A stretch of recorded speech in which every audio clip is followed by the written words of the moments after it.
y'all. Welcome back to another great episode of the Better Than Sex Sports Podcast. When we talk sports and sports entertainment, of course, you know I am the man on the street. This the other co-host, Pharaoh King. Yes, it is. Seems it's gonna be me and you tonight, Pharaoh. Hey, Shada might get on, but I know Tim Dog is traveling, going to see his grandson. So Tim Dog safe trips. Going to see your grandson, and of course, the math professor still working. We never thought that he still had a job this goddamn long. Maybe we should pay this goddamn money. Yeah. Maybe we should. Yeah, send us some stars, man. Send us some stars so we can pay for this show. Shit, we working for free right now. We working like slaves. Shit. I bet y'all hold on the goddamn trip. Damn it, man. But ladies and gentlemen, we got an interesting show for y'all tonight. Even though it might just be me, my man Pharaoh. Me and him always have great conversation when we together. But we always got to start the show off like we always do. We got to ask this brother, how was his day? Pharaoh, how was your day, my brother? Man, today it's hot down here in Georgia. It's humid, man. It's like you walk outside, it smells like ass. It feels like ass. I don't know, man. then I don't know. Going to work, I don't know if you experienced it this morning. Sometimes I go, the back way over the train track. Yeah, that road was closed off. Oh, so shit. I had to double back. Yeah, I had to double back. That messed up my gym time this morning. Okay. Got to work. My scrub machine didn't work, so I couldn't find no scrubs. Had to go get some scrubs. I was like, man. And then I had some spaghetti yesterday, so my stomach wasn't feeling well. Other than that, I made it out fine. Drank some water, ate a salad. I'm good to go. I'm here now. I got you. Yeah, man. I guess it must be like you said, you went the other way. When I got up, usually if I leave the house about 6:10, 6:15, I get to work I still have about 5 minutes to play with. With school out now, I got more time now. Everything is open. But this morning, I left the house at about 6:15. And of course, I should have went the back way like you did, because what happens when I went down Robinson? Every damn time when I'm trying to make it, the goddamn train. I say, ain't this about a bitch? But you know what I say, Pharaoh? I say, man, I'm not gonna worry about this goddamn train this morning. I did fix me some leftovers, so I sat there while the train was going by and I ate me some breakfast. So I understand what you're saying, man. By you saying the roads are blocked off, if I had took my black ass and went that way, the road would have been blocked off. Then I still would have been stopped by something that would have stopped me from getting to work on goddamn time. Yeah, that's it. There it is. Hey, hump day was not meant to be. It wasn't meant to be today because I damn sure was late. Pharaoh, my day was good, man. I want to send a shout out to my cousin. Like I said, the man on the street was down in Colorado Springs last week. That's right. That's right. I went down there for a class that this class that they want us to learn with the Air Force. So we down at the Air Force Base at what the hell? Peterson Air Force. Yeah, Peterson Air Force Base. Today CDL. They call themselves the CDL since they're the Central Dental Lab now. But it was interesting. Okay. But the best thing about it was I got to hear with my cousin Gary, George Jenkins, man. Me and him right after class. About 5 o'clock, cause I'm on my way. So me and him got together and all we did was drink and smoke cigars. That's it, man. Hey, this is what he said, Pharaoh. He was like, he told his wife, I told my wife, I don't know how the fuck Chuck do it. I can't smoke and drink every goddamn day. This motherfucker, he was happy when I left. Yeah. He was happy when I left because I had that pressure on his ass. Hey. but what I told him, I don't smoke like that every day. But since me and you don't be together all the time, I'm going to enjoy this time. And I told her, I said, me and my partner King, we smoke like this. We used to smoke and drink on Sunday, but we got so fucked up drinking all that shit. Like, we got booty shit to Saturday so we can recoup on Sunday. So we know how it go. We know how it go. It's funny you say that because when my daughter and my son-in-law was here, we had 3 days of drinking. I was happy to get on the plane too because I was like, whew, I got to recover. I can't do this. Yeah. So I want to shout out my cousin Garrett and his wife Lisa for entertaining me, man, because they didn't have to do it. You know what I'm saying? They didn't have to do it, but he came and got me because I didn't have a car to get around. He came and got me and took me back on post, even though that we had a couple of drinks. He's tricky kind of slow to make sure he gets back and forth on post, but I want to thank him for doing that as well. Also, my niece told me, hey, Uncle Charles, every time you do your podcast, shout me out. So, Jaron, I'm shouting you out again. That would be shouting you out every day podcast because she likes hearing her name when she watches the videos. Sad news. You know, one of my friends died. I want to send my condolences to Joanne Sadness and her family. Me and Joanne, we got some great stories, like I was telling my partner Mike earlier. Joanne we used to work at McDonald's together, and Joanne did the biscuits and the goddamn salads. So I used to mess with her all the time. Every time used to see her, Joanne, you got to go make those biscuits and make the salads. And she was like, Charles, you still? Yeah, Joanne, that's all you used to do, make the biscuits and the salads. That was your job. So I lost a friend, man. So I want to send my condolences to her and her family. Same here. Yeah. What up, brother Law? Thank you for joining us tonight. Hey, Pharaoh, man, I got an issue to show. Like I said, it's going to probably be me and you. And there's no video for the first thing we're going to talk about. But I do got some questions. So, there we go, right there. So let's go ahead and get into it. And, of course, we're talking about the Knicks right now, the Knicks and the Spurs. Is tonight a must-win for the Knicks, or can they survive the series going 2-2? No. If they go 2-2, they're going to lose, definitely. They have to win tonight. That's the way I see it. But like Charles Barkley said, they're too Brunson-centric. I like the way he used that term. And we saw it a lot, you know, how they play. You know, we can sit here and dissect the game all day. Yeah. And I like what Shumpert is saying, you know what I mean? Get down there, bang low. Stop staying out, the big man. Stop staying out there, like we said with Joel Embiid. Stop sitting out here with the 3-point line, or dragging them over from the corner to try to do weak side help. You're wearing them out when you do that. And it's like, you know, then you start off the game like game 3. You start off dunking and dinking and dunking, but then second quarter you pull them out. You know, and now they're up 6 points going into the half. Why did you make that change? I don't understand it. But the Knicks, they don't have nothing for Wemby. I think the Spurs are just not doing what they're supposed to do with them to keep the Knicks at bay. Yeah, and I totally agree with you, Pharaoh, man. You know how I feel about a big man. I hate seeing a big man out there on the 3-point line shooting 3-pointers. I can't stand it. I know that's their game now, but I'm used to those guys being physical. And the reason why the Spurs got that, the Knicks got that 2-0 lead was that Cat was the star of those 2 games. I know they say Jalen is the star of the team, but Cat was more physical when he was on the damn block. I don't think he took a threes in the first 2 games. I could be mistaken. No, he tried a couple, but he was like 2 for like 9 or some shit like that. It wasn't good.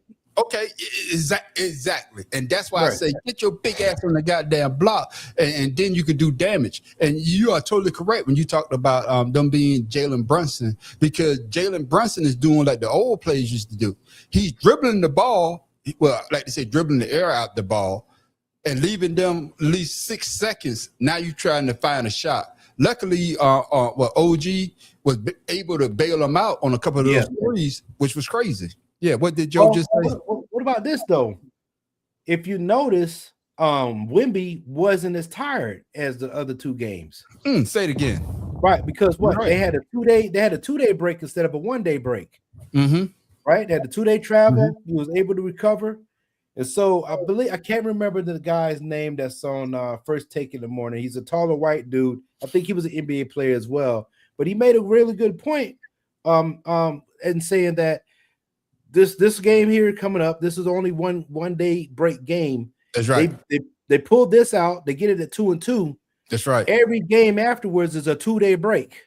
2-day break. You're totally right. And like you say Wemby was tired, so he had a chance to recuperate. But I also think that I don't like those small guys being on Wemby. Put Cat on his ass. Cat could wear him down. That weight on his body could wear him down, but they're actually letting Wemby catch his second win. And of course, we saw what happened. But that being said, Pharaoh, after the Spurs, I'm not gonna say stole. After they won Game 3, well, I wrote stole. I should have put one. Motherfucker, my ass. After the Spurs stole Game 3, did they expose something real about the Knicks, or was that just one bad night? Ooh, that's a good question. I don't know what Joe's gonna think about this, but I'm gonna say I don't think they exposed anything. This is what we expect the Spurs to be. Exactly. Right? This is what we expect the Spurs to be. What's up, Matt Professor? So, with that being said, I believe that what happened with the Spurs is how it always is that Cat couldn't get his threes. He's staying out there at the 3-point line instead of going down where he needs to be. And they centered on Brunson like always, trying to force him, trying to do whatever the case is. I would say in Game 2, they lost by 1, but what happened? You got Wemby rebounding the ball, and he started to dribble to pass instead of sitting there and waiting for a guy that's a ball handler to get the ball. Now we can set up because we have time. I know we're sitting on the sideline saying this stuff because, whatever, but we've seen basketball at its best. I think our era was probably the best, that we liked it. And this what really brought me into basketball because I really didn't like it. And then you see what's going on today because they want more points on the board. You know what I mean? Yeah. And less, and once again, we're going to say, who's the GOAT? We got to say Curry because he done made it to where everybody on every NBA team think they're freaking the sharpshooter. Exactly. Even the goddamn referees shoot 3 points in the goddamn game. So I don't understand what's happening here. That's why you got a 7'4" dude shooting threes. He's an oversized Kevin Durant, and he needs to be his ass down there and be a Manute Bol. Yeah. And and Joe say that the Spurs just muscle New York out of that winning in Game 3, and I agree with you on that because we've been saying that, man. I can't stand a 7-footer shooting 3-pointers. I don't give a damn. This motherfucker 90%, but you be a goddamn 99.9. You could be 99.9% if your big ass get down there and your back is to the basket. That's the way I see it. And Matt Professor, they can't stop it. You can't stop it because the motherfucker's 7'4", and I think that's what the Spurs did in that third game. They used women to that advantage. They throw it up high where only he could catch it, and all he had to do was either dunk it or lay it in. With that being said, Matt Professor, after the Spurs stole Game 3, did they expose something real about the Knicks, or was that just one bad night? I think it's a combination of both, to be perfectly honest. Because in the losses that the Spurs took, if you notice, I'm not going to act like I watched all 48 minutes of every game. Yeah. But what I saw was they went away from how they destroyed, and I'm speaking of the Spurs, they went away from how they beat up on OKC. Exactly. And I mean, if it worked for you for one team, and if you look at the way the Knicks are assembled, they're assembled just like Oklahoma City. They're made to run the floor, and they're made to play really great team defense. Well, great for this era of basketball. Exactly. And San Antonio figured out how to get around that by going to the inside where the Spurs are weak. Yes. I mean, to where OKC is weak. And for some reason, they allowed Cat, who we all say is an okay player, but not this just stellar ass front court player. They allowed him to dominate Wemby in the first 2 games because they wanted Wemby on the outside to clear the lane for the gunners that the Spurs use. So I don't get what the Spurs were doing in the first 2 games. And then come the game the other day, I don't understand what the Knicks were doing unless they were trying to punish their owner for inviting Felon 47 to the game. Yeah. I want you to hold that thought about Trump because we're gonna talk about it in our next segment. So I need you to keep that energy. Don't forget what you're about to say, but I just I can't forget. I just want you to keep that. But with that being said, Matt Professor, the thing about me that I hate is that why don't they play Cat on Wemby the whole time? I know they got to switch off and whatnot, but it always seems as though that they got a smaller guy on Wemby, and when you see those guys going to the basket, all they're doing is either lobbing it up to Wemby for the quick points. I still don't understand that. I think Cat is what, 7'2" or something like that, or 7 foot. He's approaching that, yeah. Like Yeah, 6'11", 6'11". Okay, so but they got Still a bigger than me. yeah, but they got a 6'2" guy on a goddamn 7'4" guy Right. playing goddamn defense, and for me, that is just crazy. What are your thoughts on that, Matt Professor? Well, yeah, and that's part of what I was bringing. What I brought up in the first part of my answer is they use Cat to muscle Wemby around. Wemby, and it was what was said about his only real weakness when they drafted him was bigger centers who are physically imposing. He has issues with. Yeah. And that showed up in the first 2 games. And like I said, that's why I don't understand why the Knicks kind of went away from that in the in game 3. I would have played him the same goddamn way. I'm sorry. And that's what they allowed him to do. They kept Wemby outside the first 2 games. He was shooting a 3-pointers like Pharaoh said, like Steph Curry, rather than going inside like they did to utilizing him against OKC. So like I said, they exposed what Wemby wants to be rather than what he is. And you know something else that you said, Matt Professor, that Pharaoh that you brought up earlier. That second game, the NBA had exactly what they wanted. They had the ball in Wemby's hand to go down and hit the game-winning shot because Wemby's probably going to be the face of the goddamn league. But Pharaoh, I want you to go back to something that you said. You had a 7'4" guy bringing up the goddamn ball. When you pay these goddamn guards, that's their primary job to bring it up. And of course, he turned it over. And of course, our boy made those 2 free throws to win the game. That shit is asinine. And to the Matt Professor point, Cat can actually wear down on Wemby because you keep putting that weight. I don't give a damn. As long as you put that weight on his ass gonna fold. So, do you agree with what the Matt Professor just said? Yeah, but the way to eliminate that situation is screens. Yeah, screens. Yeah. He moves. Yeah. The problem with Wemby is he's still too kind of flat-footed. If he can learn how to pivot more, that weight's not going to be a problem for him because one, he can get around. He's fast. He moves faster than most of the big men out there. Yeah. And then he has a height advantage. So you can put your weight on me, but if I know how to pivot and move and hit screens to free me up to get to the rim, which doesn't take much to get to the rim, I got 2 points all night.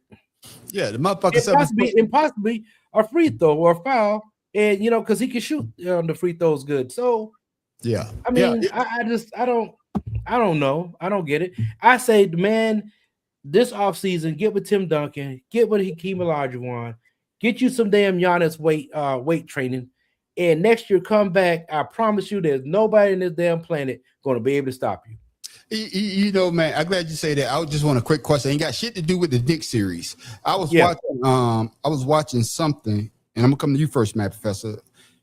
I think it was All the Smoke. Was it All the Smoke podcast? And they had a conversation about they asked Nick Van Exel, and it was the question was basically the Joker has won 3 MVPs. Who you taking, Shaq or the Joker? And they said Joker.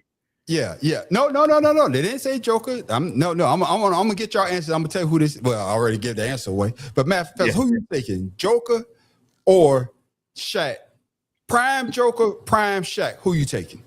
Honestly, it depends on the way the game is played. If the game is played the way it is today, you can't go with Shaq. I'm sorry, you really can't. But if it's played the way it was played even 15 years ago, you have to. You can't take nobody but Shaq.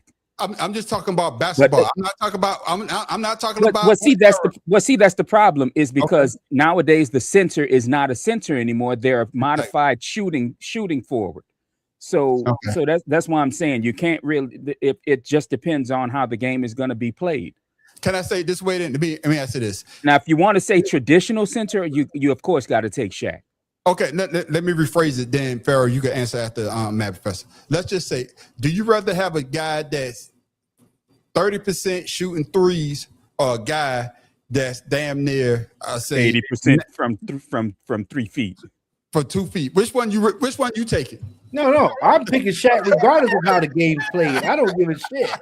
I'm not even getting analytical in this shit. I'm going with Shaq because ain't nobody gonna fuck with Shaq. They gonna wear him down. The only problem I got with Shaq is can't hit free throws. That's the He can problem. hit free throws. All Exactly. right. Other than that, I'm getting my 2 points at 99.9%. Thank you.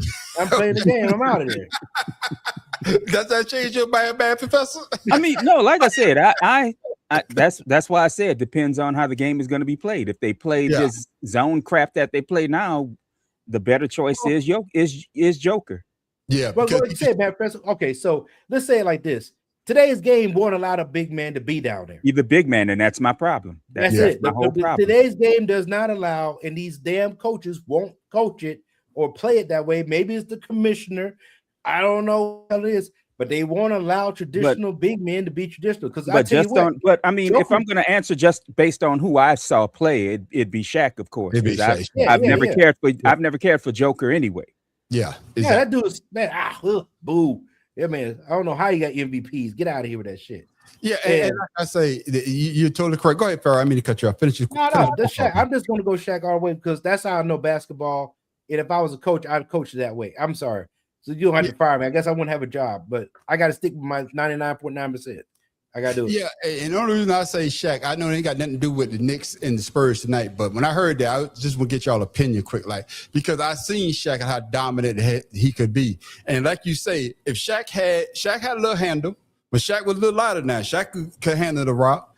Oh, the Orlando Shaq was different than the Lakers Shaq. Yeah, because Shaq said he wanted to be like Magic Johnson, 6'10", could handle the ball. So he had a little bit, but Shaq was dominant. Once you get there, you foul Shaq, and like you say, his Achilles heel was the goddamn free. If Shaq could shoot the free throws like women shoot the free throws, we would be talking about Shaq as one of the greatest. We always put him in there. We put him as one of the greatest big men. But if Shaq could shoot the free throws like a Wemby shoot the free throw, we would have Shaq in that conversation as one of the greatest of all time. Shaq's fingers were flicked. That's why his ass couldn't shoot no free throws. Yeah. Oh, damn. I done erased my other goddamn question. I remember what it was, though. God damn it. Matt Professor, who's under more pressure tonight, the Knicks or the Spurs to win this game?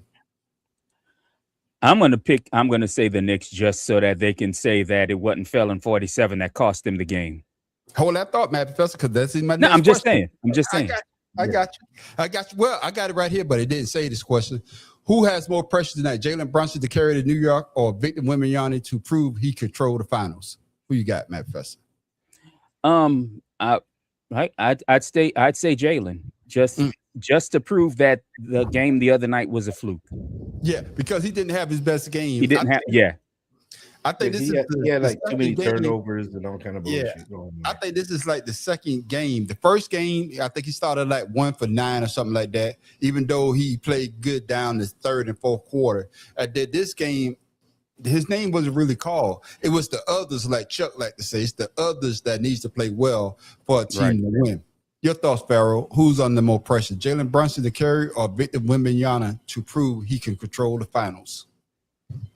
Brunson by far, because he has all the great elites in the crowd cheering his ass on. Because the daddy is one of the coaches that was on the last team that went to the to the finals. Yeah, so 1999. Jalen Brunson is definitely the guy that under more pressure because he was said that he wasn't going to be shit coming from the Mavericks. Villanova. So I think he definitely has the most because Wemby's new, he's still fresh. Brunson he has to get over this Achilles heel, but definitely Brunson, definitely. Yeah, and with that being said, Matt Professor, I don't think he was on the show when we talked about this. I just want to get your quick thoughts. Remember when the Knicks got Brunson? And all the pundits basically was saying, I was on that show. Yeah, you was on that show. Oh, okay, then. Then I don't have to bring that back up. Then you already say we already talked about it. Yeah, I was on that show.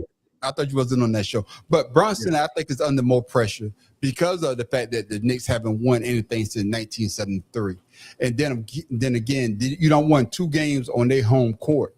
You going back to what they say the Mecca of basketball. You go back to Madison Square Garden, and to lose the way that you lose because for some reason, Matt Professor, the Knicks let the Spurs get like a 12-point lead, and then they'll come back and take the lead.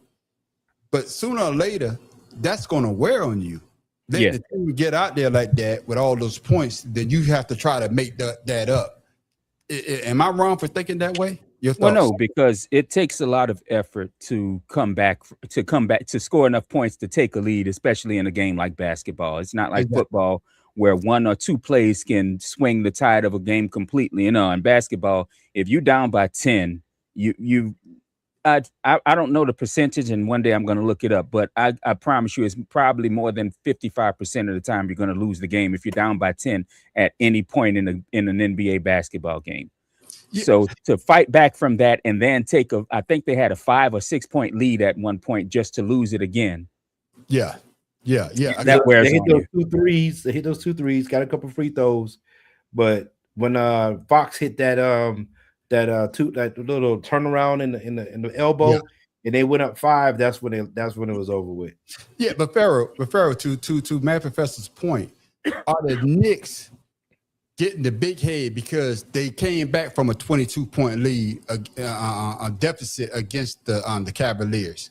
They came back. I think San Antonio's up like 14 at one time to win game 1. They came back being down 10 points, I believe, the second game. They was down 12 points in the third game, came back, took a 7-point lead going into halftime. So do you think that, are they getting the big, we could come back because we did it before? And that the Mad Professor basically said that sooner or later that shit's going to catch up to you. Your thoughts? I don't know if they getting a big head. I do know that they feel confident, maybe to a point. But once again, San Antonio was coming off a 7-game, series where they was at home, playing with themselves. You know what I mean? Yeah. And then when Wemby got an extra day break, just recently, they won. So so what I'm seeing is if Wemby gets more than 1 day off, from a 7-day series, New York Knicks is in trouble. Yeah, and I'm glad you say that. It's not the big head; they're confident because they've been and down. They were playing James Harden. Shit, we could beat James Harden. All right, us 3 right here could beat James Harden. He would turn the ball over against us, so I ain't even worried about him. Hey, man, why you got to bring up James Harden? Matt Professor, you see me over there, Matt Professor, looking down. You see me in the corner. You see me. You see. I did. Okay, you see why I did. Okay. Yeah. Yeah. Exactly. And James Harden is part of that goddamn bullshit. What Joe had to say? What, Matt Professor, before I answer the next question, Joe said Knicks can't post blowout games against Wemby. Wemby changes the whole flow of the game. Your thoughts on what Joe just said? Well, Wemby can't score it all by himself, and that's the issue. I mean, again, and I hate to keep bringing up the old era. If Wemby played like a old center, he could overcome points by himself because he's right next to the paint, or in the paint rather, and right next to the basket. But the fact that centers nowadays shoot threes at a clip that players like Jordan, Pippen, and all of them wish they could. I mean. Yeah. It doesn't bode well, I mean, everybody can shoot a goddamn 3. Like Pharaoh said, the refs shoot 3s. So shit, it don't matter. I mean, I just don't understand why the coaches like analytically, they have film, and I know they go back and they watch the film. What in their little fucking pea-brain mind says we need to bring him out here to do what? What is Wemby actually doing out there? I mean, honestly, guys, what is he doing out on the 3-point line? Is it they just bring him there so he doesn't have to run back as far? But if you had a true ball handler, he would not have to run back as fast or as much anymore because that person would be able to chew the clock up, get the ball to you, you dunk the ball, you trot your ass back on defense. Yeah, and it's like I say, the way the game is played right now, I think we all could say this about big men. Because we used to seeing big men dominate down on the post.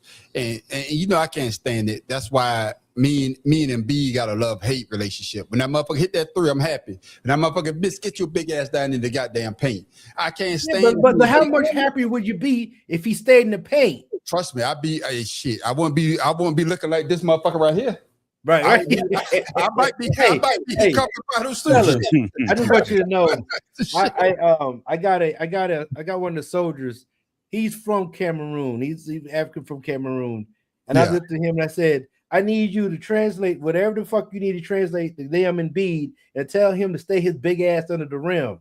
Yeah. He said, Embiid he's doing fine. I said, see, that's that French bullshit in you. You need to talk to him and get him down by the damn goal. You need to tell that motherfucker. I don't get it. You need to get that motherfucker my number, and I can tell him. And he's tall too. This dude tall too. That works with me. Listen to me, Ferry. Get that motherfucker my damn number. I tell every goddamn thing bitch ass Embiid is doing. God damn it. Oh, and I looked it up.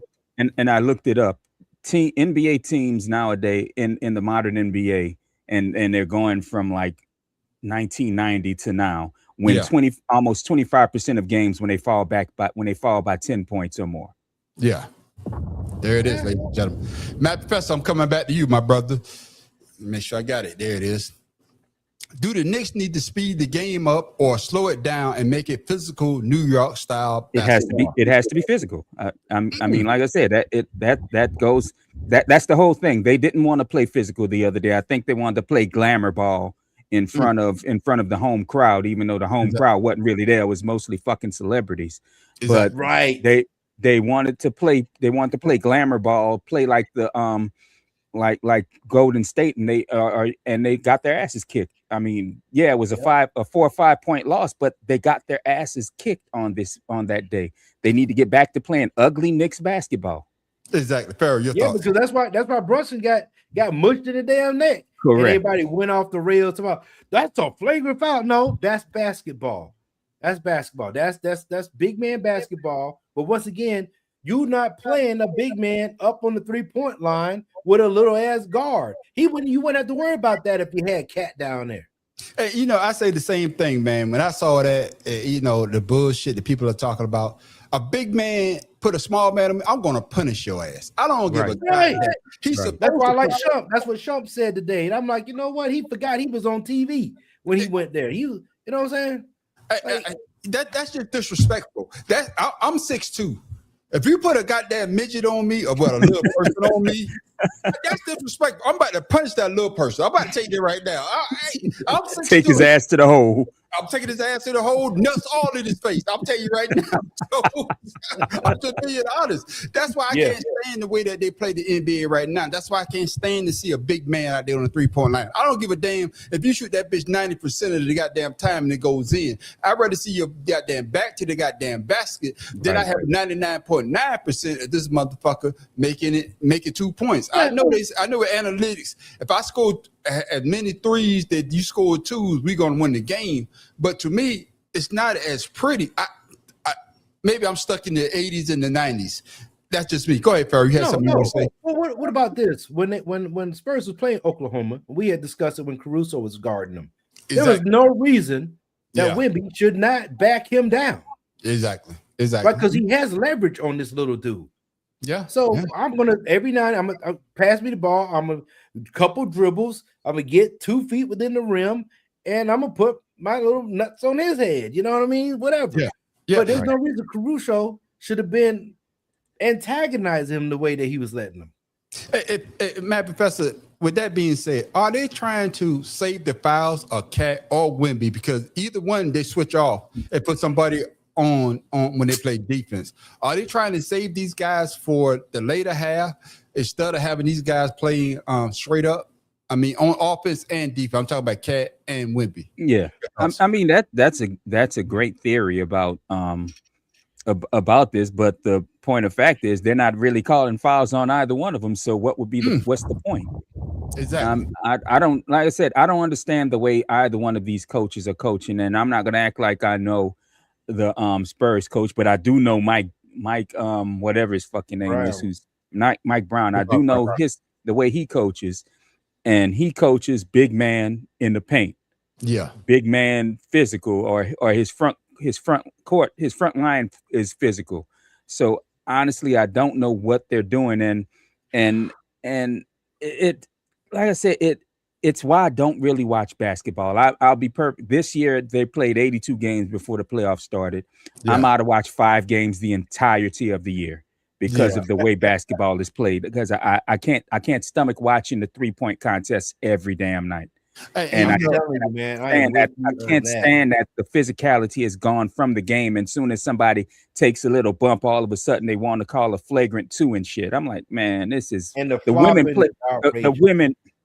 The women play harder defense. Yeah, when they play all the defense. And I'm gonna come to you, Pharaoh. Then I'm gonna come back to you, Matt Professor. I want to quick answer on this. Do y'all like the way that the refs are calling the game? Because Matt Professor, you brought it up. They are playing physical, and they're not blowing the whistle, and they're not falling for all the flops, Pharaoh, that we were seeing early in the season.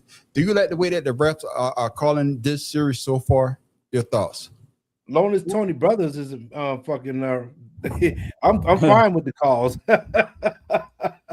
What I'll about be you? honest, I'm fine with the calls. Long as Tony Brothers ain't there, because that's the new what's his name? Donahue, whatever that guy was. Donahue. Yeah. So, matter of fact, your thoughts, Chris? They've been playing physical, and the referee by so many plays have been keeping they I guess their whistle hanging around their neck. Honestly, that's the way it's supposed to be for the finals. I mean, it's supposed. Let me rephrase. It's not supposed to be that way, really. They're supposed to call the game the way the game is played all year long. Yeah. But the point of fact is, now that the fans have gotten used to non-physicality, and now the officials are allowing it, so now they're complaining about foul calls. Right. I don't care that the refs aren't calling certain fouls. I really don't care, because that's what I'm used to. I'm used to seeing people get mauled. I got something even to add on to that, Matt Professor. With that being said, if you notice, they're not blowout games. They're close games, right? Yeah. And like what Joe is saying, that 130, 140, that shit is in the bud. We getting 90 something to like. Well, because they can't allow that, because that is why people stop watching. Exactly. Thank you. But there you go. That's what I'm saying. So now, we're seeing the games almost the way we want to see it or experienced it back in the day. We just got to get these big men to get off their ass and go play some fucking basketball. And we need some more point guards. We don't have enough point guards anymore. Chris Crawford is the last point guard that I know of, other than the dribble yourself to death, Kyrie and a couple others. But we need we need point guards and more big men to be physical, and then we be back to normal. And I'm glad you said that before, Kyle. I only got two more questions about this series, fellas. Jason Kidd could have scored the ball when he wanted to, but Jason Kidd rather get everybody else in play.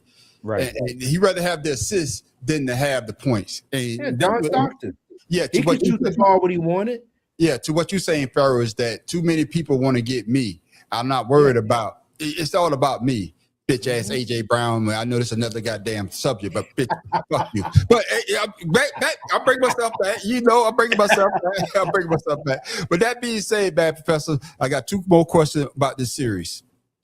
Which role player swings game 4? Josh Hart for the Knicks or Devin Vassell for the Spurs? Your thoughts? Vassell. Vassell is a better player overall than Josh Hart, but I like Josh Hart's. I like his game, but if I have to pick, it'd be Vassell. Man, Professor, you froze, man. You froze with your shit. Yeah, I know. I'm not understanding. I might have to shut down and come back in. I don't know. All right, to come back in, my brother, do what you got to do. Pharaoh, who you think is under who swings game 4? Josh Hart for the Knicks or Devin Vassell for the Spurs? For the Spurs, it's going to be Vassell, or it could be Ron Harper's son, Dylan Harper. Okay. But for the Knicks, it's always been that. Yeah, I want you to pick between the two. No, not for each team. So Vassell for the Spurs. Vassell for the Spurs. Okay. All right. But I know what you're saying. But as far as I'm concerned, it's not Josh Hart. It's going to be Obi, because he's the one that's been carrying the team when the team is down. Yeah, because hitting them goddamn threes when you don't expect the motherfucker hit a goddamn three. Well, remember, he's the only one on the court that got a damn ring. That is true. I guess I'm gonna go with Josh Hart, because Josh Hart could win the game either way. The other night he had his scoring going because he was hitting all the threes. And then a couple of games, I think 1 and 2, he wasn't really scoring, but his defense and his rebounds was instrumental to where the Knicks won the game. Yeah, you got Vassell that can help, but if Josh Hart don't score the ball, his other intangibles help them get over the hump. That's the way I look at it. So I think it's going to be Josh Hart. Fellas, one more question, and Matt Professor, coming back to you, my brother. If the Spurs win tonight and tie the series, do the Knicks start feeling like the finals are slipping away? I doubt it, because the Knicks are They're a veteran team. Yeah. If they were as young as the Spurs, probably, but they're a Yeah. young team. So I mean a veteran team. So I don't see them acting like the series is gone from them. I just see them knowing what they realize is really happening to them. So I don't think it'd be important for them to win tonight. It's not. What you say about that, Pharaoh? I would say that I won't say that they think it's slipping away, but they won't have home court advantage. So with that being said, and like I told you before, but how important has home court really been? No, Each team is one away from their home. No, I know that they won, of course, both in San Antonio. I get that, but the difference was Wemby coming off a 7-game series. Now he has, like I told you, the 2 games. I mean, 2 days between the games. They can slip away if Wemby gets those 2 days rest because every game is 2 days afterwards. If that's what really was the difference, then New York Knicks is in trouble. Yeah, and I agree, Matt Professor. I'm going to agree with you because of the fact that you brought it up. Pharaoh, you made a great point as well. Because of the fact that the Knicks have won on the Spurs home court. But Pharaoh, your aspect of that, the Spurs had to go that 7-game series. Mm-hmm. The Knicks I think they had a 9-game layoff, so they well rested. Yeah, Wemby wasn't well rested as everybody else. And so I agree. Both of y'all are making great points. But if I had to pick, I'm going to go with the Mad Professor on this one because of the fact that the Spurs, when they play at home, when they get those leads, then the Knicks just come back and win those games. For me, it takes it out of you. And the fact I'm not disagreeing with none of y'all on that. No. Yeah. I think we're all saying the same thing. But the point that you made about the rest is a great point. Matt, I'm going conspiracy on this shit too. God damn it. I'm going conspiracy on this shit too now. Because listen, the Spurs is like, they had the 5 games. Yeah. 5 championships. Yeah. The next, I think it goes Lakers Celtics, Lakers, then the Bulls, right? Yeah. Right. So they'll be tied with the Bulls with the most championships. Yeah, that's right. Right. Yeah. So I'm looking at that, and then 99, the Spurs won. That is true. On that court. So I mean, that is true. I'm just saying, I'm going with conspiracy here. That's why I'm saying Game 7. I'm thinking the Spurs are going to win. It's going to be 7 games. It won't be no 6-game win. We'll see because a great game going to be tonight. Matt Professor, I don't have a video, but you brought him up earlier. Did Trump president became a distraction for the Knicks, especially with the extra security, long lines, and cancel watch party outside MSG? Your thoughts? I mean, it couldn't help but become a distraction because that's what he is. He had to make himself the center of attention, and like I said, the fact that the Knicks owner invited his ass to come to the damn game. What up, cuz? I think, like I said, I don't want to fall into the conspiracy that the Knicks players decided to throw this game because to punish Dolan, even though I'd understand why. He's been an ass since he bought the team. Yeah. Yes, he has. But I think the fact that before the game, the Knicks players was talking about game prices and canceling the watch party. I think it did affect them more than any one of them would admit. Yeah. And before I come to you, Pharaoh, hey, cuz I had to shout you out earlier. I know you're glad I'm gone because I smoked you out and I drinked you out. Yeah, are you recovered, cousin Gary? Have you recovered yet? Yeah, he's recovered because he was like, I'm glad this nigga gone because he want to drink every goddamn night. Hey, before I come to you, Pharaoh, he had like 7 different alcohol I never drank in my life. The first night I got there, I said, I got to taste every last one of them. I damn sure taste every last one. I just be like, this nigga right First of all, Gary, do you have any left? Because he leaves here, I never have nothing left. God damn. Like I said, okay, we're going to take a couple drinks. The bottle be gone. I'll be like, God damn, that's why we can't recover. Because I'm trying to keep up with his ass. That's why we had to move from Sunday to Saturday. Don't let him tell you nothing else. It's because we're supposed to take a couple drinks and we're supposed to chill. Trauma anybody? I see you on that medical stuff.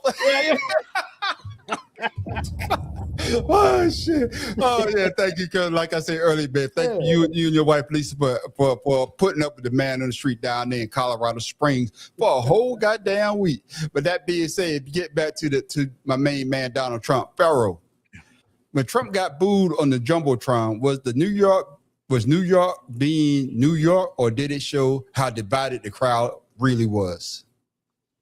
I'm gonna say it's New York. It's because they're New York, because New Yorkers don't give you backstab them, they're gonna show you what's going on. Because he's now a resident of Florida. He's not a resident of New York anymore. Exactly. He's a 30 was it 34 count felon in New York. They didn't like him when he was in New York anyway. Right. They didn't like him. And then on top of that, he caused a lot of businesses to lose money. Right. Yeah. He caused a lot of businesses and bars because people can't afford to go to the game. They sit at the bars to enjoy the game. So he caused a lot of people money, took money, and he stole money. He's known for stealing money, but he took money out of people's hand out of their pockets that night. And I think they should have booed him more. They didn't boo him enough. They didn't boo him loud enough. I think they booed the Spurs more than they booed him. So and with that being said, Matt Professor, should political figures even attend huge sports moments like the NBA Finals if the presidents change the whole fan experience? And you know what? A lot of people brought up, I've been looking online today, a lot of people brought up when Obama went to a couple basketball games, but he did not go to a fucking finals game because he understood what would happen if he did. It would take away from the fans. So he just go to a random ass basketball game throughout a year and called it a day. He didn't have to show up at the national title game for the NCAA. He didn't have to show up to championship tennis matches. I think presidents, especially one as dumb as this one, who's doing some of the dumb shit that this one is doing, being in a war right now, you didn't even go to your son's fucking wedding. You saw my post, Matt Professor? Yeah, I did. But I said the same thing when I found out his dumb ass was going. I'm like, you can't go to your son's wedding to stage another assassination attempt, but you can go to a fucking basketball game. That he slept through. But Obama didn't go as president. Yeah, that is true. That is true. Yeah. So like I said, it's what we keep saying about this narcissist jackass. He always has to make everything about himself, and that's the only reason he went. It's why I feel bad for New York Knicks fans, because at that point I'm like, when I found out that the owner invited him, I'm like, I don't want them to fucking win shit. I truly don't. So no, go ahead, Matt Professor. I mean to cut you off. No, I was saying, so I don't want to put that on the Knicks fans, because there's a lot of players on the Knicks that I like. There's a lot of their fans that I want to see win something, again finally. Yeah. But the fact that this dumb owner invited this man to come there for no reason other than to say, I know this felon. Yeah. To me, it's a slap in the face of the average fan, of the New York fan. The NBA is what it is. Well, yeah, that too. And I'm glad you brought it up, Matt Professor, because I was going to bring it up as well, because you brought out that they love to say that Obama, well, he was at this one guy. I thought he had a good podcast, and then I've been watching him. He's called himself the Angry Black Man. I don't know if y'all ever seen him. Yeah, I used to watch some of his stuff too. Yeah, this motherfucker's a goddamn coon. I'm about to blast his ass, because he say that when Obama went to Obama, like you say, Pharaoh, he wasn't the president of the United States, because we know when the president comes to town, what happens? The security got to get stronger, so everybody needs to be checked. So that's going to delay the game. Now you got to get there earlier. You know what I'm saying? And of course, Obama never made it about himself. No. That's the part that I don't understand, that people don't really see. And then, of course, Obama is liked about a lot of people. Even the guy, I don't know if you ever seen the video. The guy, I think he was one of the guys from SEAL 13 or 14, one of those goddamn SEAL teams. When he talked about, I'm really not an Obama fan, but when the service members came back, Obama stood there for like 2-3 hours at the position of attention as they were taking our service members off the plane. He said, I didn't vote for him, but I gained a lot of respect for Obama. See, Trump won't get that, because it's all about me, me, me. It's not about the Knicks, because even though I can't stand Coontastic Stephen. That's it. Yeah, Coontastic Stephen, he made a great point. What you did was you took away the feeling from the fans, because like you say, Matt Professor, I think you say the Matt Professor, when they had the watch parties around the stadium. Oh, New York came together. They say that violent crime in New York Went City down. went down. Yeah. Damn. Yeah. Well, see, and here's the thing. You can understand Obama going to a basketball game. He's a basketball fan. He always has been. He's a basketball player. Yeah. Felon 47 would only go to games to be fucking seen. Exactly. And that was it. Exactly. And then his ass got booed. That's just hilarious to me. And then I saw a video before I cut the fair with the last question about Trump. I saw a video of course, a MAGA talk about, they want to say that Trump got booed, but he did the video and they say USA.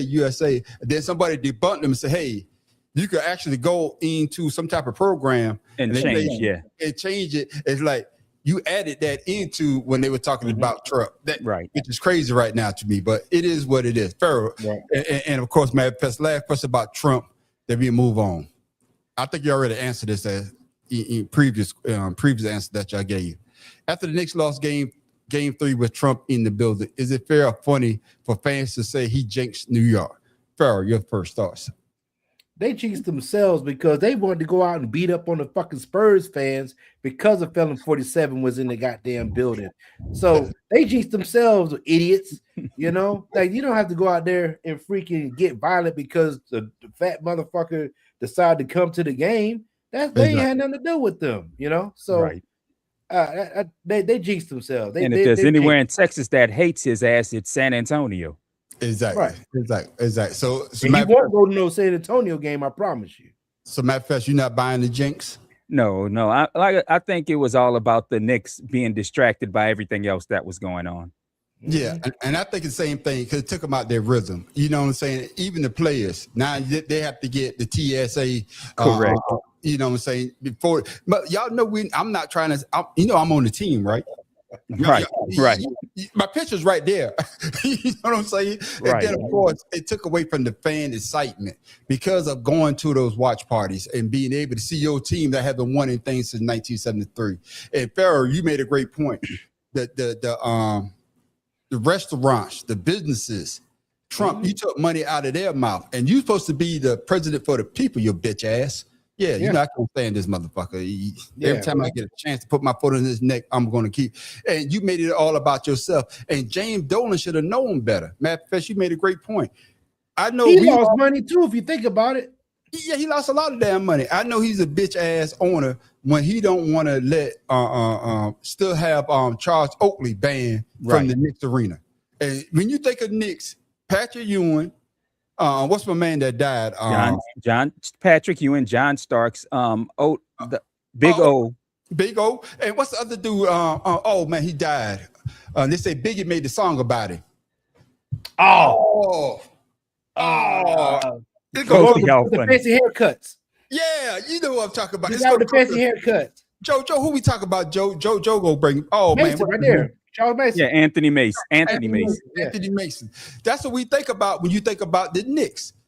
And for you to still have Oakley banned from coming to the goddamn series, but then you let this 34 convicted felon come, even though he's president, just shows how lack of awareness. Shit, you saw what he did to Spike Lee. Spike Lee, same thing. Well, there it is, cuz there it is. It's just one of the things that you say, what are the Knicks doing? But fellas, man, it is what it is. Man, fellas, I know I ain't played no videos in a while, but your coach and my favorite head coach, talking about college, is up on Capitol Hill talking shit like this. A college football legend says the new rules for paying student athletes need to be pulled back.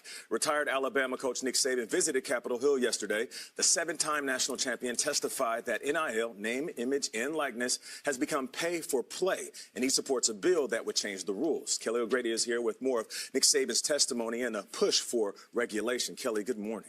All right, good morning to all of you. So the bill proposes measures to rein in college athletics, like capping student athlete eligibility at 5 years and creating a one-time limit on school transfers. Now, Saban acknowledged the legislation isn't perfect, but said it was an important step in the right direction.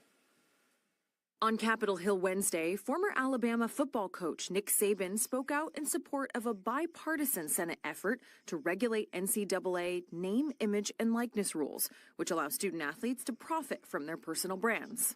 It's become an arm race. Who spends the most has got the best chance to win.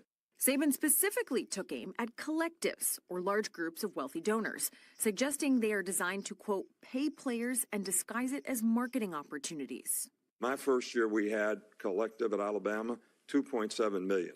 Next year, 7 million. Next year, 10 million. I retired. Next year, 17 million. Next year, 24 million. Now you have schools that have close to $40 million rosters. Saban also criticized a 2024 court ruling enabling student athletes to switch schools an unlimited number of times. Since then, transfers have increased significantly. Unlimited transfers creates free agency. Free agency with a collective, now you're talking about bidding war for players. Plus, a federal settlement last year removed scholarship limits and allowed schools to share revenue directly with athletes. Saban warned the current rules could incentivize programs to fund big-ticket teams at the expense of women's and non-revenue generating sports. If you're going to have football and basketball succeed, then we'll have club sports for everything else with no scholarships. That's horrible. NCAA President Charlie Baker addressed that concern on CBS Mornings last August. There are going to be thousands and thousands of athletes who will be scholarship going forward in women's sports and in the so-called non-revenue sports. And I think this is over time. Schools are going to make decisions about which sports they want to invest in, which sports they want to be great in. Now, two major NCAA conferences, the SEC and Big Ten, came out against the Protect College Sports Act this week, arguing the bill, quote, leaves critical issues unresolved. In a statement, the NCAA said it's reviewing the legislation and is, quote, committed to working with Congress. Pharaoh King, you heard what Nick Saban just said. He also said that he told Congress college sports is like a Ferrari going 150 miles per hour towards the Grand Canyon. Is he right, or he just the old guard trying to regain control? The second part. We've been discussing this Forever. Quite for a long time now. Yeah. I say that I do remember what was one of those UCLA players that started this back in like 2000. Ed O'Bannon. Yeah. And college basketball. Right. But remember, because the EA Sports was also getting money off of these kids. Yeah. You know, all the college games and stuff, but they wasn't getting no revenue from the games or from their, from the school jersey sales. Hey, right, Pharaoh, right. Before you go on, Pharaoh, they couldn't even get somebody to give them a free plate of food. Right, that's correct. Losing the eligibility. Fast forward to crab legs, that situation. Exactly. Right? So, when you get somebody like Nick Saban that goes and flies in to the football field at a high school with his helicopter, gets him to come back to this multi-complex that's better than some NFL complexes, and go to my $5 million mansion and show you this is what you could have. Have your wife cook for you. Have his wife cook for him. Go ahead. This you listen to me, the Grand Wizard, then you can have this. Damn, Perry, you call it better Grand Wizard. Because they fake, man. The jokers are fake to me, man. Because Tuberville is doing it. He was around college athletes. Oh yeah, bitch ass down there. All of a sudden, he's coontastic himself. I mean, Grand Wizard himself. So it's like they use us until they get what they want, and now that it's not going their way, now they want to do this. And we all knew Nick Saban was a bitch, because when he got to the NFL, he couldn't handle those guys. Couldn't handle that pressure because they was making more money. When LSU, he goes down there, can't handle him, goes back to college, and all of a sudden he's a winner again. Yeah, and same thing, Matt Professor, the same question, because Nick Saban is saying this. The brother that started the video out, he even had something to say about Nick Saban. He basically said that, yeah, Nick, you can say that now, but you're not saying that when the coaches are making all this money, or the coach could get fired from a team and move to another team and get paid more money. Well, if you're a certain complexion, of course. Exactly. Your thoughts on Matt Professor on what Nick Saban said about Ferrari heading to the Grand? I quite honestly hate to agree with him in a way, but I think NIL has gone a little bit far, to be perfectly honest with you, because one of Joy's nephews, who's one of my nephews, he's a cool person. He's named Duran Christoph. He used to play on offensive line of North Carolina State with Russell Wilson his last year at North Carolina State. Yeah. And we talked about this a little while ago, and he was like, I wish they had some shit like this when I was in school. Yeah. Because we remember him going, he was on a scholarship, and we remember all the restrictions on him and the family. Exactly. And what even the family could do for him. We remember all these restrictions. That's right. And the problem I have now is a lot of these players are making more money in college than they are in the pros for their first 2 years, which is why a lot of them stay in college. And Durant, I just saw Durant this past weekend, and one of the things he said, he and his dad said that they wished it would happen is when these players get NIL money, they shouldn't get a scholarship from the school anymore because they can now afford to pay to go to school. Hey, so I mean, if that's something if that's something schools and the NCAA want to do, I don't have a problem with that. I think that's brilliant, to be perfectly honest with you. And then he opens up scholarships for lesser people, for other players. That exactly. So these walk-ons now can get more scholarship money than they've been getting. Hey. So, but to answer to Saban, y'all know how I feel about his sorry ass. He's mad that he got outbid. And that's what I was about to say, Matt, because he brought up Jimbo. I think Jimbo Fisher. But he got to play it. But Matt, I'm glad you say that. Is it because it's Nick Saban and we saw how he built his Alabama roster? Yeah. It had been another no-name coach. Right. Another coach who was a good coach but couldn't get the best players. I think a lot of people would take a lot of it with more of a grain of salt than Nick Saban's sorry ass, who ruled the NCAA for damn near 20 years. And then once he started getting outbid by schools in his conference, like Texas A&M, who I think that's right. Jimbo Fisher, got that guard. I think he wanted. Yeah, and you muted. I am. You know, lost your goddamn thing, or that's just me. That's you. That's me then. Y'all get the conversation going. My shit done fucked up. And I think one of the things that really set Saban off was not him losing a player, but Florida State losing Travis Hunter to Jackson State. When shit like that started happening, when things like that started happening, that's when Nick started seeing the writing on the wall that maybe this NIL thing is not going to be good for me because I don't know how to navigate through it. And he's been salty ever since. I agree with you by far. I mean, you think about it. I can't give you, like, you had all the top players because you had TV appearance time, right? You get the contracts. It's just like when we was talking about Notre Dame. Notre Dame has a contract with the or NBC or something like that. They'll never go to a conference because you don't lose that money. Right. Exactly. And then they keep their money where everybody else shares within the conference. Why would I join a conference if I get to keep the money that I make? Right. So with that being said, that's the same thing with NIL stuff. Money starts coming in, these students start making the money. I would say make a cap rule. Can you do a cap rule on these players? Like you said, good suggestion was, okay, you're gonna get this money, but you don't have a scholarship. Scholarship's gonna give it to somebody's lesser, but you're not gonna make no $20 million as no damn college athlete, and 6 years is max. Yeah, you know what I'm saying? Like, put a cap on it if you want to get this. And here's the thing, and the other thing that he said that kind of pissed me off was this cap on transfers. Coaches don't have caps on transfer. No, nobody does. A coach or assistants can sign a new contract with a new college every goddamn year if they choose to do so.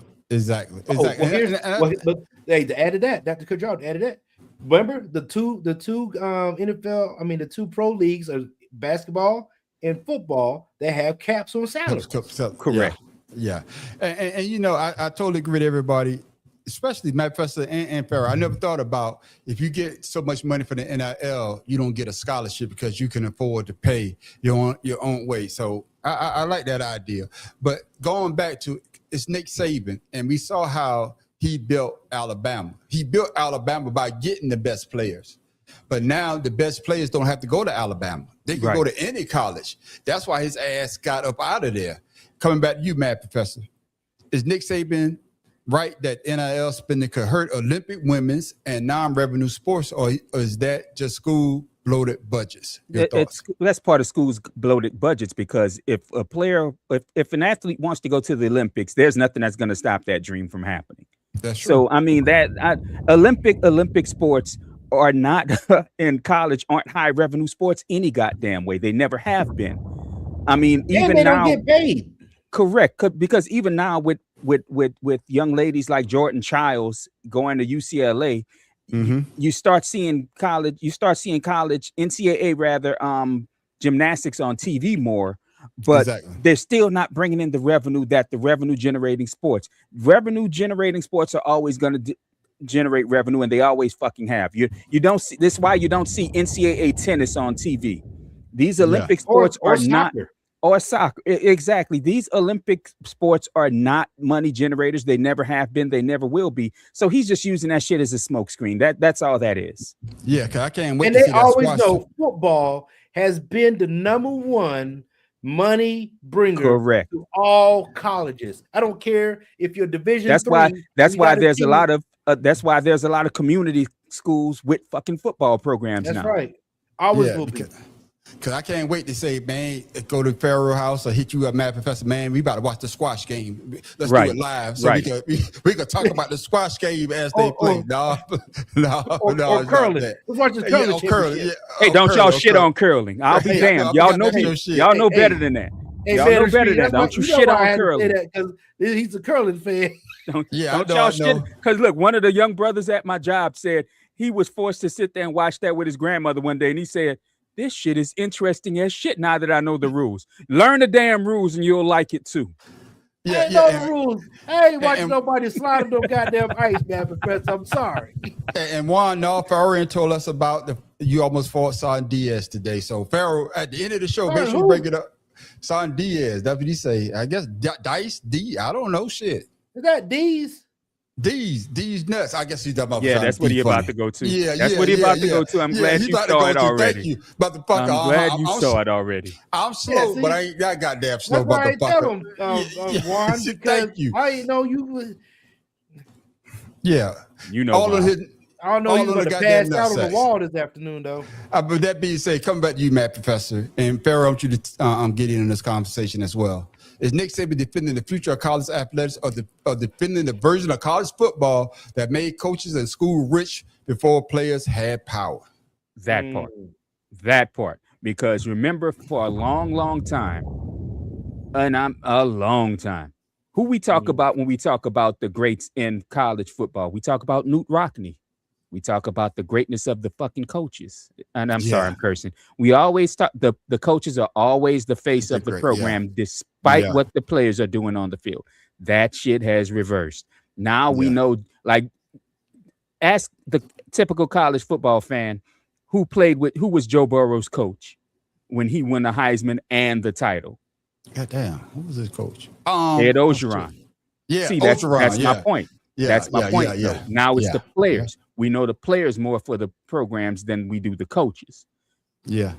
Hey, you made a great point. Just like when USC was on top, we knew who was the head coach of USC when they won with Reggie Bush and they thought was been the greatest. Pete Carroll. I can't remember. Yeah, Pete Carroll, the Bible Pete Carroll.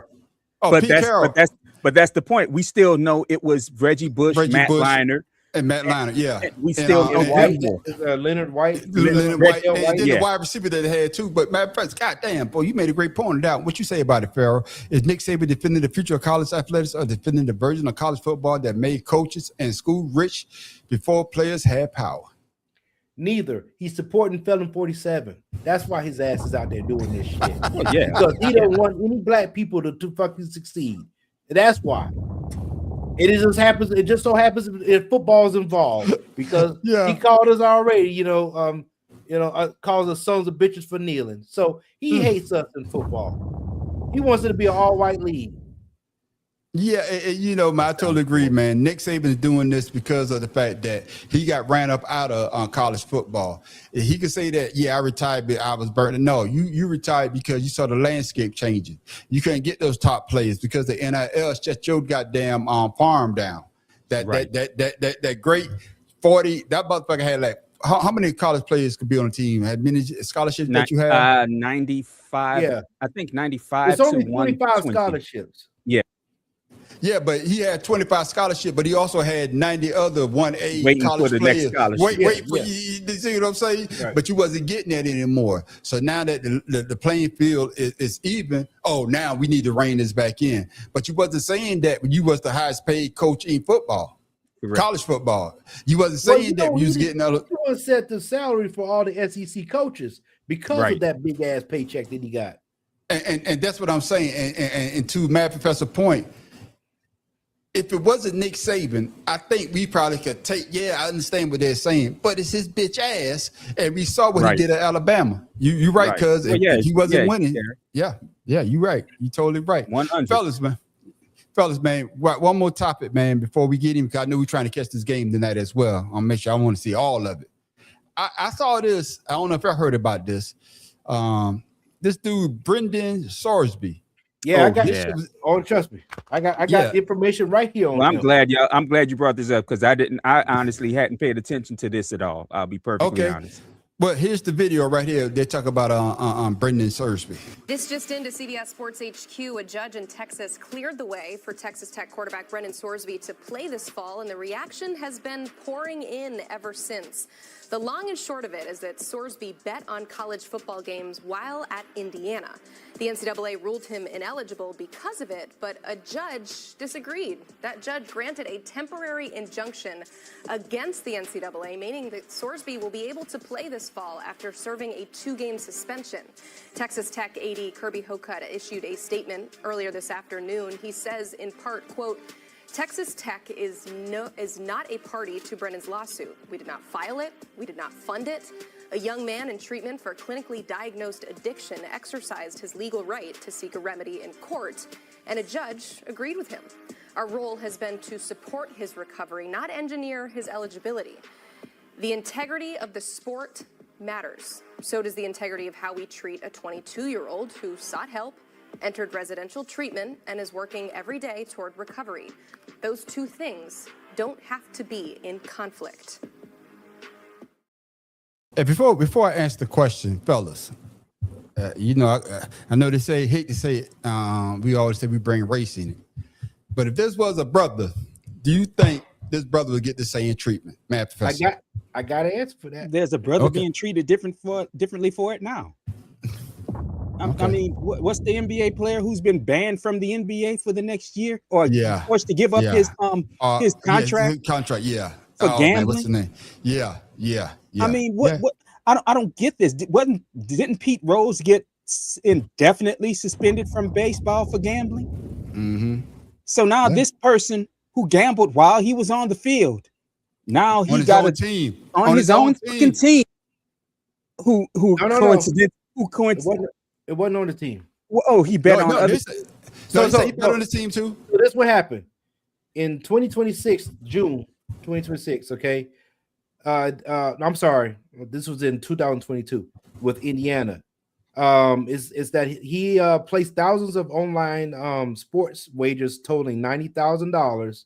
That this included placing at least 40 bets on his own team while playing as a freshman quarterback for Indiana, not them.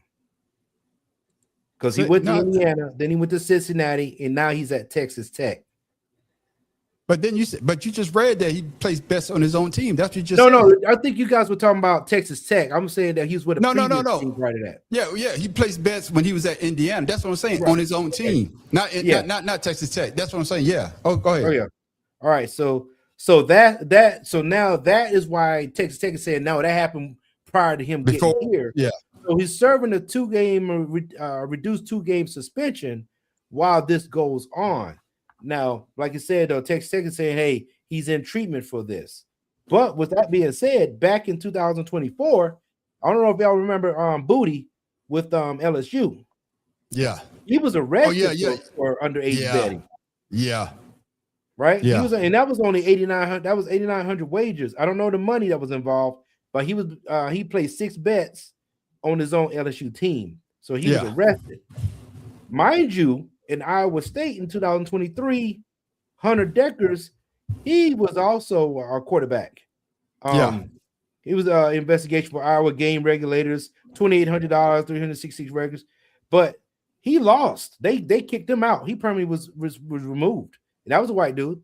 But right now, that's the only ones that I've seen that got that's been whatever. But I believe Texas Tech got money. Yeah.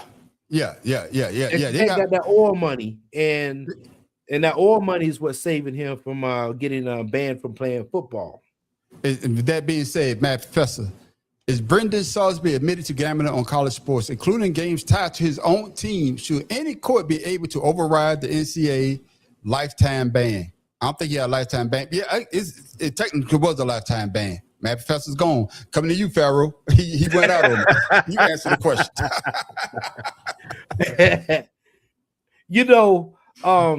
The NCAA has made a lot of questionable decisions over the time that we've known the NCAA. Yeah. And there's things that we know that shouldn't have happened, that did happen. Everybody gets treated differently. You look at like some of the players that's come out and said that the money that they were getting under the table, especially like the Johnny Manziels and all them. Yeah. And I'm going to say that if the courts rule it and the NCAA doesn't have any rebuttal, it is what it is. Yeah. But I do say that if he does do good, because I mean it's Texas Tech, they're not known for no quarterbacks. Yeah. And if he plays, I mean, I don't know. I do know there's a lot of players out there that look what happened with Miami when they was getting money. Look what happened with Pete Carroll. That's why he jumped up out of USC and went to the NFL because of all the allegations.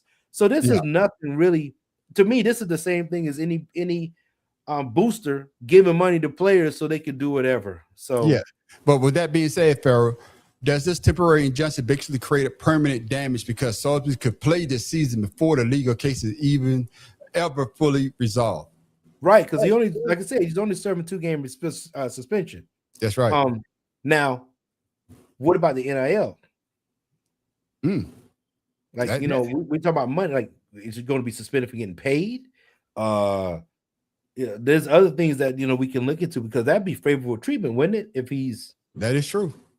Stuff like that. But like I said, Texas Tech got that oil money, so and then it is Texas, Pharaoh, because what is Texas known for? All in football. Yeah, Archie Manning. Archie Manning. What is Archie Manning? Friday Night Lights. Everything. All that is big down there. So of course the judge that made this injunction is out of Texas. And like you say, though, we've seen players bet on sports and they get hammered. But this guy, he went up against the NCAA and he actually won. Pharaoh, coming back to you again. Well, just me and you having this conversation. Is this ruling about a second chance after gambling treatment, or does it weaken the biggest rule in sports? Don't bet on your own team. I'm going to go with the latter because basically they're just slapping them on the hand for something that the NCAA put in the rule book. That's right. And to me, it looks bad for the NCAA if they allow it to happen. Yeah. Let's just be honest. It looks bad because anybody else, like I said, Keyshawn Booty got arrested for it, underage betting. Yeah, maybe that's a Louisiana law that you can't bet underage, but in Indiana, he was underage when he betted. Yeah. So this is a slap on the wrist if they allow this to happen, because now other people are going to have the same type of. It's not just Keyshawn Booty. Huh? I was going to say it's not just Keyshawn Booty. It wasn't just Keyshawn Booty here in Louisiana. It was also a basketball player for UNO who was accused of point shaving during the game. That's what I'm about to bring up. Because of the ruling, these guys that was punished because they say they shaved points. Just like in basketball, the guy took himself out. I'm only going to play a certain amount of minutes. And he got hammered. So that's what I'm talking about. Yeah. Go ahead, Matt. Go ahead. I just think they should go ahead. I mean, NCAA should overrule whatever the courts is going to put up, regardless of whatever goes on, because that is the rule of the NCAA. No outside court should be able to dictate what goes on with the NCAA rules, because that's what the rules are about. I had to restart. I'm sorry. I accidentally unplugged some shit. Had to restart my computer to get it all back up. But so I don't know what I couldn't actually hear what you guys were saying. We talk about, but it's one of the things that I've been saying for a long time is if you want to get gambling out of fucking sports, stop allowing gambling houses to support sports. No more no more commercials for DraftKings on sports shows, especially college. No more of these betting apps that support the stadiums. No more of this shit. And I'm counting my New Orleans Saints as part of this, because the Superdome is now sponsored by Caesars. So none of that shit if you really want to get rid of gambling in sports. Yeah. I always thought that was Caesar's Pizza, not Caesar's goddamn Caesar's casinos. What damn? Thank you, man on the street. First time I had to use the niggas you crazy on the sports show. See, Pharaoh, what's messed up is you just open yourself up to some shit now, bro. I'm serious. I thought that shit was fucking the pizza place, man. Damn. No, sir. And then you talk about me being slow. God damn it. I do that. Because I've always known this shit is the Mercedes Dome. Hell, I didn't think the casino would throw their damn name on somebody's shit. Yeah, and then again, I can stand they say that the guy went and he's had a gambling addiction and they're going to give him a second chance. But the question I was going to ask, Matt Felsman, I want a quick answer for you, then Farrah, I want you to as well. Even if the court say that, he could play, can the school say, well, the court say you could play, but we're not going to play you? Yeah, you're on the team, but you're not going to get on that field. What's your thoughts on that aspect? They could, but the fact that they would allow him back, because if they didn't want him, they'd have kicked him off the team. That's true. There it is. What do you say about Farrah? So same thing, because at the same time, they could say that, but they're gonna look bad if they do it. And like I said, it's money involved. They're not gonna sit this man down. Exactly. You're right about that, fellas. I got one more question about this before we go to our. We have a discussion, but we have a good weird sports though. Check this out, fellas. Matt Professor, coming back to you. If courts keep stepping into NCAA discipline cases, does college sports still have a rule book, or does every punishment now depend on which judge, state, and school is involved? Well, see, that's a good question, because I thought the NCAA had autonomy about who was eligible and who wasn't. That's so right. The fact that this guy had the money somehow to go and try to fight the NCAA and the school to get his eligibility restored. Farrah already said that Texas known for the all guy. They got that all money. All bearings. That's what they called it back in the day. All bearings. Go ahead, Bad Professor. But yeah, I mean, if these players in these schools get to judge shop to determine who can do what, I mean, what's the point of the NCAA rule book at this point? Exactly. What you got to say about it, Farrah? Absolutely. Like I said before, if a state can outweigh the NCAA's rule book, then shit. Why are we complaining about NIL money? Correct. And then I can say, that's the ultimate sin. Ever since we start looking at football or sports in general, you cannot bet on your own team. Like you say, Farrah, you brought him up earlier. Pete Rose. No, that man Professor on that one. Oh, okay then. Well, y'all both look alike to me. Shit, I've been. Oh gosh, damn. Well, shit. I was just saying, Professor. Professor, I'm about to give myself the. Thank you. But what I'm saying is that's the ultimate sin when you're talking sports. You can't bet on your own team.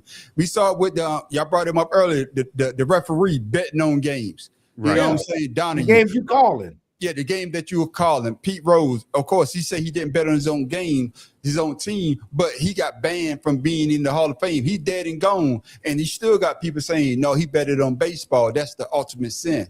And like both of y'all said, that these judges are overruling the NCAA. If the NCAA say, "Yo, no, he can't play because he betted on sports," what games that we know that he threw? Right. You know what I'm saying? We Right. don't know. We don't know. Just like they said they could go back and watch tape. Oh, look at this guy just missing this free throw. Oh, shit. You See, actually I'm gonna tell you what really pisses me off about this is the fact that in the ruling, and I forgive me, I don't know who you was reading from, saying that they're helping this young man overcome his addiction issue. That's cool. So Yeah, why that's the cool. so Yeah, that's so cool. why is marijuana not an addiction issue? Why is all of a sudden that's a fucking problem with society when a young man gets caught smoking weed and have to be suspended a couple games? I mean, an addiction is an addiction, and a young man making a mistake is a young man making a mistake. I guess he's So a if quarterback. that's the case, the NFL should have let what's that receiver that kept getting caught up with smoking weed? And, Oh shit, Oh, my man from Cleveland. Gordon, He played isn't for it? Cleveland. Gordon, Yeah, isn't it? Josh Gordon. Josh Yeah. Gordon. Oh my God, that boy was Oh, amazing. yeah, he was good. So yeah. that would Yeah. be the same thing right there. Correct. Yeah. But you also got to have the complexion for the protection. That's And it. of course- There it is. And also I was be trying And that not to oil say it. money. I was and trying also- not to say it and also be a star player in the state of Texas.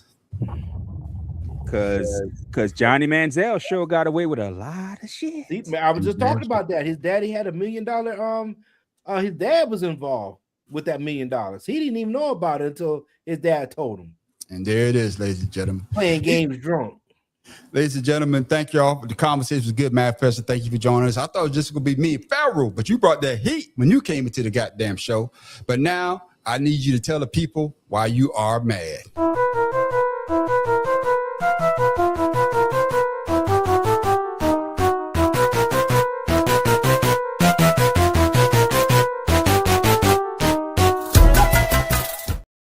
Matt Professor, tell us why you mad this week, my brother. Ooh, I'm glad you brought this up. I'm glad you got me on here because if some of you may not know, but Serena Williams, the GOAT in tennis, female or male, returned to competition earlier this week by playing doubles with this young Canadian player whose name escapes me. I'm sorry, I don't remember it. But it brought up a topic that some people decided that they had to make an issue of, and that was Serena using GLP-1s to lose weight and then saying this is a performance enhancer. No, motherfucker.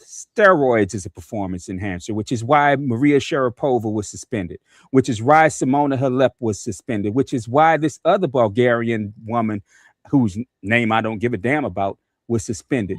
That is performance enhancing. Losing weight, yeah, you could say it enhances performance, but guess what? It's also a lifestyle issue. Serena had 2 kids. She couldn't lose the weight that she had. She couldn't get back down to her playing weight after having 2 kids because of some of her health issues. So she decided to use GLP-1s. Am I a fan of it? I'm not. I wasn't. I didn't like the idea that she broadcasted because I knew this shit would come up. So the fact that y'all have to say now, well, see, that means she was always doing something. Fuck you. No, Sharapova was always doing something with her shoulders as wide as the 2 27-inch computer monitors that I now look through. No, Simona Halep. Right. In fact, you know what? If you want to put it out there, Simona Halep getting a breast reduction was a performance enhancer because that's when she got good, when she lost weight. So get the fuck out of here with this bullshit about GLP-1s and losing weight as a performance enhancer. No, it's a lifestyle enhancer, you dumb idiots. And y'all know I'm not a huge Serena fan. I used to be, but I'm not anymore. But damn, stop trying to put shit on this woman because y'all couldn't fucking beat her on the court. Get over yourselves, white people. Get the hell over yourselves. Yeah, Matt Professor, you know, I know what it is, Matt Professor. When she start lighting the skin, we like, oh shit. Well, yeah. Yeah, I mean, yeah. Well, I mean, and her kid, the kid's father's choice. And he lost all that wagon. Yeah. Tell you, well, amen, brother. Amen. I truly stopped being a fan when her skirt blew up and there was nothing there. That's it. There it is. There it is. But I agree with you, Matt. I'm glad you brought it up as well because you made a great point. She didn't use anything that a lot of people are not using today. If it was an enhanced, they should have put it in the rule book. Correct. You know, there's nothing wrong with taking whatever to lose weight. if that's the case, that's before she won all those titles. So that shit wasn't invented then. So for them to say Correct. that now, it's a slap in her face. They just don't like the fact that Serena came back and she's better than them. That's just my opinion. And that's the whole issue. That's the entire issue. That's what, yeah, that is what it is. Matt Professor came back, and I'm glad you brought that heat with what? Tell him why you mad.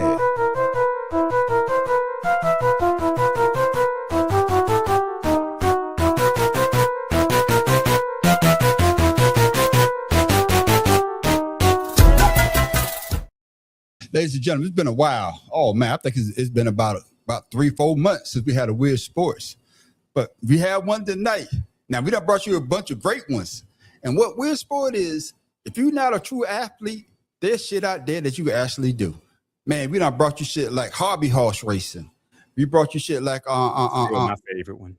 Yeah, hobby horse racing. We done brought you sperm racing. Oh shit. All you need is a sperm and you can go out there and do some shit. What the shit on roof ball. We done brought you some great sports. But now, the guy with roof ball contacted us to get on. That's right. Mad Professor, you came back at the right goddamn time. Cause I can't rock skipping. Don't forget the rock skipping. Oh, hell yeah. Ooh, I think rock skipping. Yeah, rock skipping. When you could be a professional, it's only gonna cost you how much money, Pharaoh? Yeah, $10 motherfucking dollars. Well, that was before inflation. Well, that was before this administration. So it's probably like $30 now. Yeah, especially if you get the rocks from the Strait of Hormuz. Oh my damn, he went there. He went there. Bad Professor, I'm glad you're here because this is the bullshit that we was missing because I can't find no more Weird Sports or Pharaoh can't find no more Weird Sports. Oh shit. Bad Professor, I'm ready to hear you. I'm ready. I'm about to watch your face during this whole shit. Oh shit.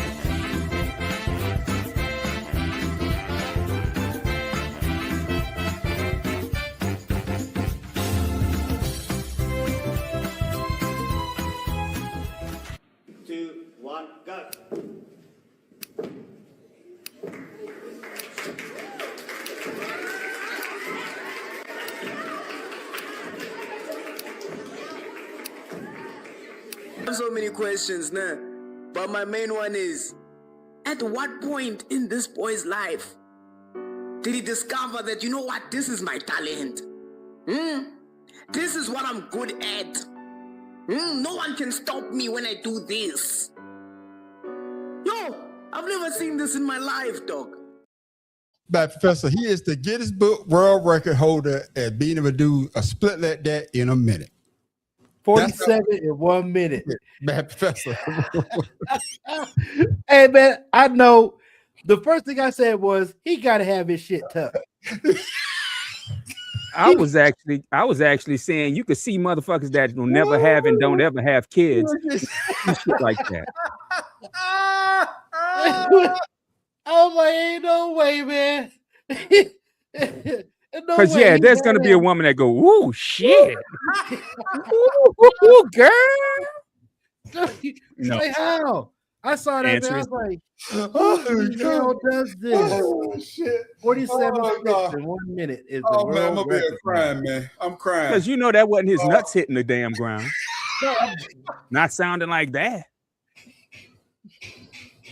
It was quiet as hell, too. That's what I get. Where the crowd at? Where the crowd pushed him? Hey, his form was immaculate, though, wasn't it? Is that how his head hit the headboard that night? I mean, really? Oh, goodness. Man, this is why I love Weird Sports, man. Boy, you got to find more, but man, y'all got me over here crying.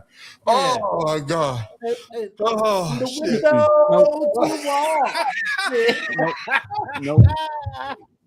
Nope. Because ain't no sweat dripping off them balls. I'm sorry. No, sir. No, sir. No, sir. Boy, like, what the hell? Well, you say he got a high pitched voice. You talk to him. Hello, my name is Joe. Correct. Correct. Oh, ladies and gentlemen. That dude had this shit tough, man. Oh, man. And that is our Weird Sport of the week.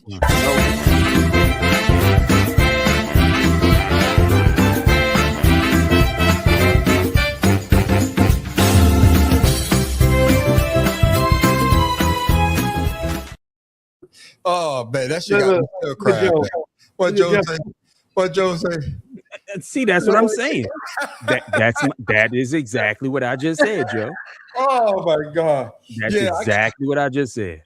I gotta get back. Usually we have our discussion of the week because weird sports is getting we need to at least have weird sports at least one time a month. That's what we're gonna have to, because we read them all out by doing them every week. So we gotta try to find at least one a month. Oh my goodness. Oh, that shit right there. Hey, his form was immaculate, wasn't it? He never looked up. Ever. I'm sorry, I'd have had to look down. I'd do one. Oh shit! Motherfucker had the socks on, the knee pad. Oh shit! Yeah, well, he was ready. Man. This is why I love weird sports, man. Goddamn, y'all got me over here crying, man. I mean, he wearing knee pads for two reasons: doing splits, and well, we know the other one. Oh, there it is. All right. I don't know how that shit popped up on my timeline, but I swear to God, I almost fell off the toilet. That shit, man. you need to change your shit. What the hell is that? But I'm glad you remind me. I'm glad you remind me, because that shit got me still laughing. Ladies and gentlemen, that was our weird sport of the week. But Pharaoh King gonna have his trivia question for everybody that I'm gonna get right as usual.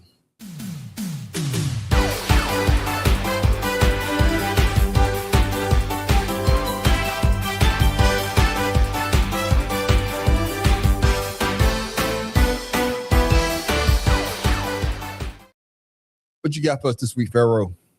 Well, this question has nothing to do with splitting in 1 minute. So, thank you. Glad. Thank you. So this is watching the NBA playoffs and things of that nature, and we have some records that's been coming up here lately with a bunch of wins and stuff during the playoffs. So here is the question: which non-title winner had the longest win streak in NBA playoff history? Now I want to clarify this question because it confused me when I read it.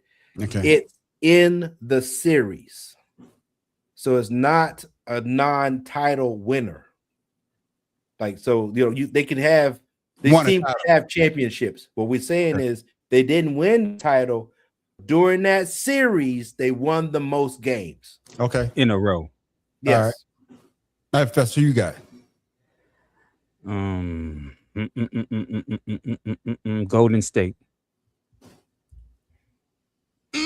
Oh yeah. God damn it. I forgot about that, because they went 72-9. But no, they beat. But in the playoff, but in that series, I think that. But see, it has to be somebody that won 3 games in the series and then lost. Okay, and Joe went Golden State as well. See, I'm trying to think. I can't think of anyone that won more than 2 games and did not win the series, and it has to be 2 or more in a row. Okay, but so nobody's ever done that before Golden State. So you sticking with Golden State? Yeah, I can't think of anybody else. Give me the Portland Trailblazers. Portland Trailblazers. That's a good one. I had picked. Damn it! What was the team I picked? I think I said something with the I think Orlando Magic or something like that. Okay. What's the answer? Here we go, fellas. Los Angeles. God damn it. 88-89. That's the year they did. God damn it. Yeah, they did win a whole lot of games in a row, because they won 2 series in a row unbeaten. Mm-hmm. Yeah. Sure did. No, and because when I was just thinking of the single series. Right. So that's what I'm saying is it's like I thought that the team could not win a title. So I was going with the teams that didn't win, that hasn't won a championship. I was gonna give myself tell how slow I am. I'm gonna give myself a crazy. I was gonna give myself a point, half a point. I was about to say Portland because it's close to LA, but Golden State closer. So I so I take it back. I take it back. Yeah. Nobody gets no points. Nobody gets any points on this. Right. Yeah, I was on the other side of the damn United States. So what shit. It is, man. Thank you for that, Pharaoh, man, with the trivia question of the week.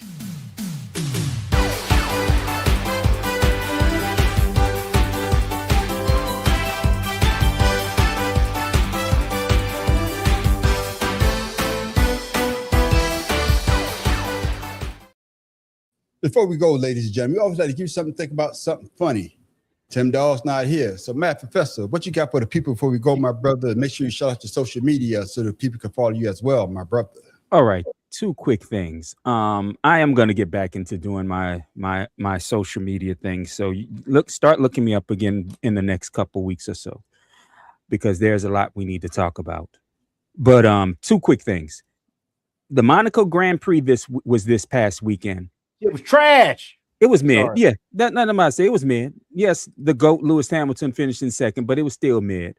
But the big thing that I want to talk about right quick is World Cup starting this weekend.